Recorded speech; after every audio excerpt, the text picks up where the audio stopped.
Bonsoir, bienvenue dans le Cercle des Cinéphiles, avec ce soir beaucoup d'actualités et on va commencer tout de suite avec Rafik Djoumi en direct de Paris. Bonsoir Rafik. Bonsoir Alexandre. Alors, quoi de neuf à Paris? Il neige? Il a neigé cet après-midi, quelques giboulées de mars en février, oui. Oui. Tout à fait. Alors, quelques mots Rafik Djoumi sur la série B, c'est ça? Oui, tout à fait. Oui, je souhaitais aujourd'hui réagir à quelques lignes que j'ai pu lire dans le dernier numéro du magazine Studio. Bon, oui, je l'avoue, il m'arrive de lire Studio, que celui qui n'a jamais feuilleté un Femme Actuelle dans la salle d'attente de son chiropracteur me jette la première pierre. Bref, au détour d'un article de ce magazine d'information, on peut dire ça comme ça, décide donc de m'informer sur l'identité de Roger Corman et le définit de la manière suivante. Je cite. Réalisateur, alors Roger Corman, réalisateur de série Z et producteur né en 1926. Alors, étonnement de ma part, Roger Corman, dont on a pu lire ici et là qu'il était un artiste, un homme d'affaires exceptionnel, un producteur ingénieux, inspiré, un découvreur de talent, un visionnaire, bref, ce Roger Corman, selon Studio en tout cas, ne sera en définitive qu'un réalisateur de série Z. Là, en fait, Studio se contente de reproduire une erreur que font la plupart des apprentis cinéphages sur les forums de cinéma, sauf que ces derniers ont l'excuse d'avoir entre 10 et 14 ans, et qui consiste à confondre les termes série B et série Z.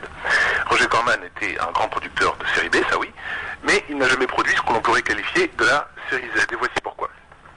La série B, c'est la version francisée du terme B-movie. Dans les années 50, pour faire face à la concurrence soudaine de la télévision, certains circuits de cinéma ont eu l'idée de proposer à leurs spectateurs 2 films pour le prix d'un. Le premier film était l'attraction principale, un film de studio avec de grandes stars et de gros moyens. Et si le spectateur le désirait, il pourrait, avec son ticket, rester et voir un second film, qui était une production beaucoup plus modeste et d'une durée souvent plus courte. Il y avait donc le film A, suivi du film B, d'où le terme B-movie. Et très vite, cette formule commerciale a nécessité une production spécifique, car les studios n'avaient pas tant de B-movies que ça à proposer. Et il s'est donc créé des branches spécialisées dans la production de films à petit budget, de moins d'1h30, tournés rapidement avec des acteurs peu connus et des cinéastes assez jeunes. Donc l'économie de moyens s'est vite en fait transformée en style. Et le B-movie est assez vite devenu un genre à part entière, qui se distinguait par son efficacité immédiate, sa rapidité, donc son économie de moyens, et sa narration très directe. L'école de la série B, par exemple, a vu naître des talents tels que ceux de Richard Fleischer, Robert Aldrich ou Samuel Fuller. Et dans la décennie suivante, c'est-à-dire fin des années 60 et début 70, la critique y a finalement reconnu un genre noble et à part entière dans le paysage cinématographique. Donc contrairement aux croyances populaires, le terme série B n'a absolument rien d'insultant, au contraire.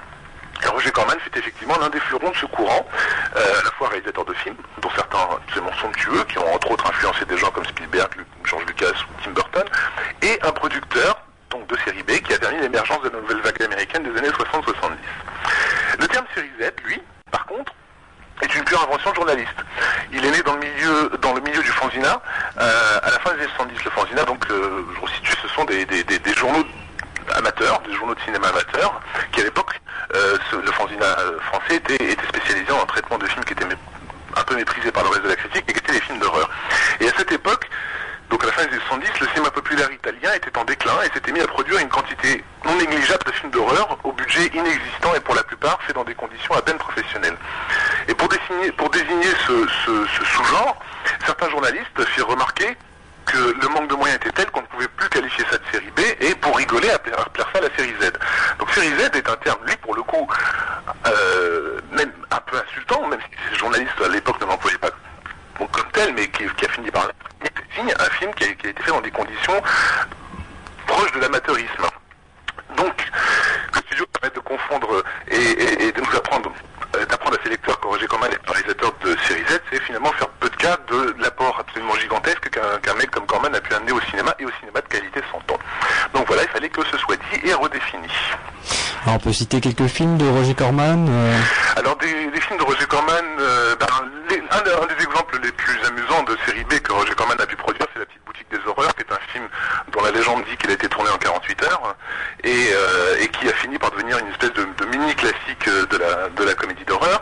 Et sinon, il a produit une quantité phénoménale de films de genre, qu'est-ce que je pourrais citer, des adaptations d'Edgar Poe, comme La chute de la maison Usher, Le masque de la mort rouge, L'enterré vivant, ces films avec Vincent Price auxquels justement Tim Burton rend souvent hommage, ou lorsqu'on va voir un film comme Sleepy Hollow par exemple, s'inspire énormément de cette vague de films gothiques que Corman avait produit à l'époque, et Corman a aussi lancé les carrières de gens comme Scorsese, comme Coppola, comme Dennis Hopper, enfin bon, la liste est un défi infini, et en fait ça a été probablement la grande école de cinéma des années 60, puisque en tant que producteur de série B, et vu le peu de moyens qu'il avait, il acceptait les propositions de n'importe quel jeune qui avait envie de prendre une caméra pour faire un film. Merci beaucoup Rafik Djoumi pour cette mise au point, et à très bientôt dans le cercle. À très bientôt. Au revoir. Au revoir.